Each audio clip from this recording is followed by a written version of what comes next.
एक महिला खिड़की से रद्दी कागज बाहर फेंकती है और देखते ही देखते वे कागज अनगिनत सोने की ईंटों में बदल जाते हैं।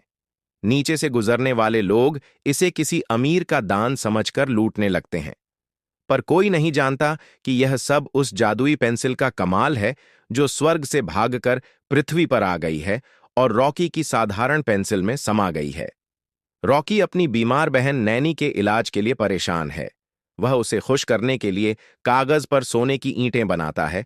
तभी उसकी पूर्व प्रेमिका लिसा वहां ब्रेकअप फीस मांगने आ जाती है। रॉकी पहले ही बहन के इलाज में सब खर्च कर चुका है। लिसा गुस्से में रॉकी द्वारा बनाए गए सोने के चित्रों को खिड़की से बाहर फेंक देती है, जिससे वे सच में बदल जाते हैं। पर झगड़े के कारण दोनों का ध्यान उस पर नहीं जाता। तभी रॉकी का दोस्त आकर बताता है कि शहर की सबसे अमीर लड़की निया एक बेहतरीन चित्रकार ढूंढ रही है जो उसके खोए हुए पालतू कुत्ते स्ट्रॉबेरी का चित्र बना सके। इनाम 1,10,00,000 रुपये है। रॉकी अपनी बहन के ऑपरेशन के लिए निया के घर जाता है। वहां वह कुत्ते की पुरानी फोटो देखता है जिसमें उसके गले में एक सोने का लॉकेट है। रॉकी जैसे ही वह लॉकेट बनाता है, कागज से वह चित्र गायब हो जाता है। निया को एहसास होता है कि अगर यह चित्रकार कुत्ते का चित्र बनाए तो क्या वह कुत्ता भी असल में वापस आ सकता है। वह सभी चित्रकारों को इकट्ठा करती है। पर तभी लिसा और उसका नया साथी जॉन वहां आकर रॉकी की इकलौती पेंसिल तोड़ देते हैं और उसका मजाक उड़ाते हैं कि बिना पेंसिल के वह कैसे चित्र बनाएगा। रॉकी हार नहीं मानता और कहता है कि वह कोयले से स्केच बनाएगा। बाकी सब रंगीन चित्र बनाते हैं जबकि रॉकी का स्केच सादा दिखता है।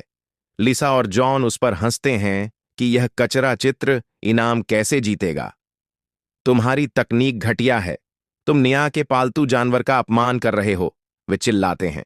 लिसा कहती है, रॉकी अपनी औकात देखो और यहां से निकल जाओ।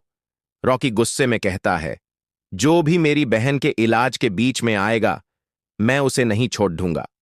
लिसा ताना मारती है, तेरी बहन तो वैसे भी मरने वाली है, उस पर पैसे खर्च करना बेकार है। तभी निया वहां आती है।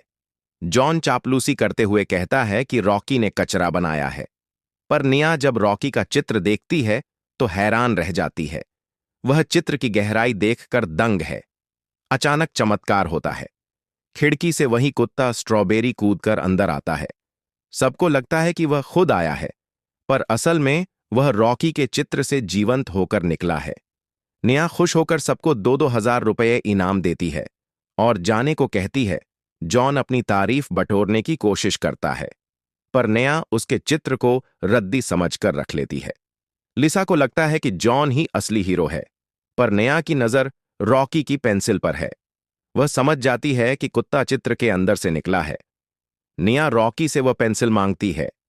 रॉकी उसे साधारण समझकर दे देता है। निया उसे आजमाना चाहती है कि क्या वह पेंसिल उसके हाथ में भी काम करेगी। डॉक्टर का फोन आता है कि नैनी की हालत बिगड़ रही है और ऑपरेशन के लिए तुरंत 30 लाख रुपये चाहिए। निया पेंसिल से चित्र बनाती है पर कुछ नहीं होता। वह समझ जाती है कि पेंसिल केवल रॉकी के हाथों में चलती है। वह अपने मैनेजर से कहती है कि रॉकी को तुरंत वापस बुलाओ। इधर रॉकी अपने पुराने दोस्त रोमन के पास जाता है जिसने उसके 30 लाख रुपए उधार लिए हैं। वह हाथ जोड़ ढाकर विनती करता है, मेरे पैसे वापस कर दे, मेरी बहन मर रही है। रोमन निर्दयी होकर कहता है, मेरे पास पैसे नहीं हैं और तेरी बहन का मरना तय है। वह उसे अपमानित करने के लिए एक रेस्टोरेंट में बुलाता है। वहां लिसा और जॉन भी मौजूद हैं। निया का मैनेजर रॉकी को पेंसिल लौटाने आता है और उसे वापस चलने को कहता है, पर रॉकी कहता है कि अभी उसके लिए उसकी बहन की जान बचाना ज्यादा जरूरी है। रेस्टोरेंट में सब जॉन की चापलूसी कर रहे हैं क्योंकि उन्हें लगता है कि निया ने उसे इनाम दिया है। जॉन शेखी बघाड़ता है कि वह निया का खास आदमी बन गया है। तभी रॉकी वहां पहुंचता है। लिसा चिल्लाती है, तुम यहां फिर से पैसे मांगने आ गए? रोमन के पास तुम्हारे लिए कोई पैसे नहीं है। रॉकी कहता है, रोमन, वो मेरे खून पसीने की कमाई है। लिसा कहती है, वो अब मेरी ब्रेकअप फीस है। रॉकी कहता है, लिसा, तुम इतनी गिर सकती हो? वो पैसे मेरी बहन की जिंदगी हैं। रोमन हंसता है और कहता है कि अगर रॉकी घुटनों के बल बैठकर माफी मांगे तो शायद वह कुछ पैसे दे दे। पूरा रेस्टोरेंट रॉकी पर हंसता है। अपनी बहन की जान बचाने के लिए रॉकी घुटनों के बल बैठ जाता है। वह माफी मांगता है, पर रोमन और जॉन उसे और ज्यादा जलील करते हैं। इधर नेहा को पता चलता है कि उसकी कंपनी की एक कीमती चीज चोरी हो गई है और उसे बनाने के लिए केवल रॉकी का हुनर काम आ सकता है।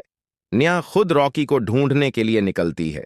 उसे पता चलता है कि रॉकी बहुत बड़ी मुसीबत में है।